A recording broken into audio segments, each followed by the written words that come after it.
Parliament లో BC బిల్లును వెంటనే పార్లమెంట్ లో బీసీ బిల్లును వెంటనే కేంద్రంలో మంత్రిత్వ శాఖను వెంటనే జనగణన కులగణను వెంటనే జనగణన కులగణను ప్రజలకు సర్పంచులు కావచ్చు, మండల అధ్యక్షులు కావచ్చు, జిల్లా పరిషత్ చైర్మన్ కావచ్చు, ఈ అవకాశాన్ని మనం వదులుకోవద్దు. ఈ జరగబోయే ఢిల్లీలో జరిగే జంతర్ మంతర్లో కానీ పార్లమెంట్ చెలో ప్రోగ్రామ్ లో కూడా పూర్తి సహకారం నాది ఉంటుంది. నేనే కాకుండా మిగతా నాయకులతో కూడా మాట్లాడి అందరినీ ఢిల్లీ రావడానికి ప్రయత్నం చేస్తాను. రైట్ మాట్లాడు. రాజ్యసభ సభ్యులు జాతీయ బీసీ సంక్షేమ సంఘం అధ్యక్షులు ఆర్ కృష్ణ గారికి, అలాగే సీనియర్ కాంగ్రెస్ నాయకులు మాజీ రాజ్యసభ సభ్యులు హనుమంతన్న గారికి, నేషనల్ కన్వీనర్ గుజ్జ కృష్ణ గారికి, సీనియర్ నాయకులు గొరిగ మల్లేశన్న గారికి, నీల వెంకటేశన్న గారికి, రామకృష్ణకు, అలాగే వేదిక మీద ఉన్న బీసీ నాయకులకు అందరికీ కూడా పేరు పేరున శుభావందనాలు.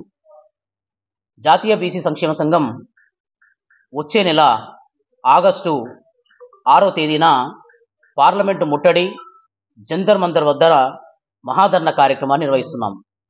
అలాగే ఆగస్టు 7వ తేదీన కాన్స్టిట్యూషనల్ క్లబ్ ఆఫ్ ఇండియా ఢిల్లీలో అఖిలపక్ష సమావేశాన్ని కూడా నిర్వహిస్తున్నాం. మరి జాతీయ బీసీ సంక్షేమ సంఘం గత ఆర్ కృష్ణ గారి నేతృత్వంలో గత 50 సంవత్సరాలుగా చట్టసభల్లో రిజర్వేషన్లు సాధించడమే లక్ష్యంగా, జనగణనలో కులగణన చేయడమే లక్ష్యంగా పలుసార్లు పార్లమెంట్ సాక్షిగా జంతర్ మంతర్ వేదికగా ఎన్నో కార్యక్రమాలు ఏర్పాటు చేయడం జరిగింది. మీరు చూస్తే మిత్రులారా, భారతదేశ స్వాతంత్రం వచ్చి 76 సంవత్సరాలు గడిచిన 80 కోట్ల భారతదేశ బీసీలు బతుకులు ఇప్పటికి కూడా ఎక్కడ వేసిన గొంగలు అక్కడే అన్నట్టుగా ఉన్నాయి.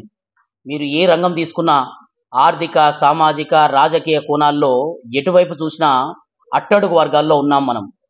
మరి రాజ్యాంగం మనకి ఇచ్చిన హక్కు, ఓటు హక్కులో ఓటు అనే ఆయుధంతో మనం వేసే ఓటుతోనే ఈరోజు ఈ అగ్రవర్ణాలన్నీ కూడా అధికారం పైన కూర్చొని అధికారాన్ని అనుభవిస్తున్నారు. కానీ ఆ అధికారాన్ని దుర్వినియోగం చేస్తూ ప్రధాన భాగంగా మనకు రావాల్సిన వాటాలో అన్ని రంగాల్లో కూడా వాటాల్లో అవకాశాలను వాళ్ళే తన్నుకుపోతున్నారు. మరి ఇవన్నిటిని కూడా సాధించుకోవాలి అంటే మన ముందున్న మొదటి లక్ష్యం జనగణనలో కులగణన చేయడం. జనగణనలో కులగణన చేయడం ద్వారా మాత్రమే ఈ దేశంలో ఉన్న బీసీలు వాళ్ళ ఆర్థిక పరిస్థితి కానీ, సామాజిక పరిస్థితి కానీ, రాజకీయ పరిస్థితి కానీ అన్ని రంగాల్లో వాళ్ళకి ఏ అవకాశాలు ఉన్నాయి, ఏ పరిస్థితుల్లో ఉన్నారు అన్న విషయాలన్నీ కూడా తెలుస్తాయి. కాబట్టి మనం ఎన్నో రోజులుగా మనం దీనికి జనగణనలో కులగణన చేయమని అడుగుతున్నాం. మరి ఈసారి భారతదేశ ప్రధాన ప్రతిపక్షమైన కాంగ్రెస్ పార్టీ కూడా, రాహుల్ గాంధీ గారు కూడా క్లియర్గా చెప్పారు, బీసీలకు బతుకులు బాగు చేయాలి అంటే ఖచ్చితంగా జనగణనలో కులగణన చేయమని.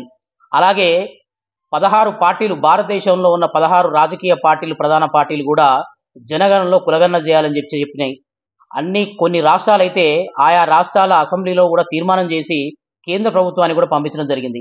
అయినా కేంద్ర ప్రభుత్వం మొండి వైఖరితో ఎక్కడ బీసీల లెక్కలు తీస్తే బీసీలకు రావాల్సిన వాటా వాళ్ళకి ఇవ్వాల్సి వస్తుందన్న కుట్రలో భాగంగా వాళ్ళ ప్రయత్నాన్ని పక్కన పెట్టిరు. మేము చేయలేమన్న విషయాన్ని కూడా సుప్రీంకోర్టుకు చెప్పడం జరిగింది. కాబట్టి మనం తీవ్ర పోరాటం ద్వారా మన సమస్యలను చెప్పడం ద్వారా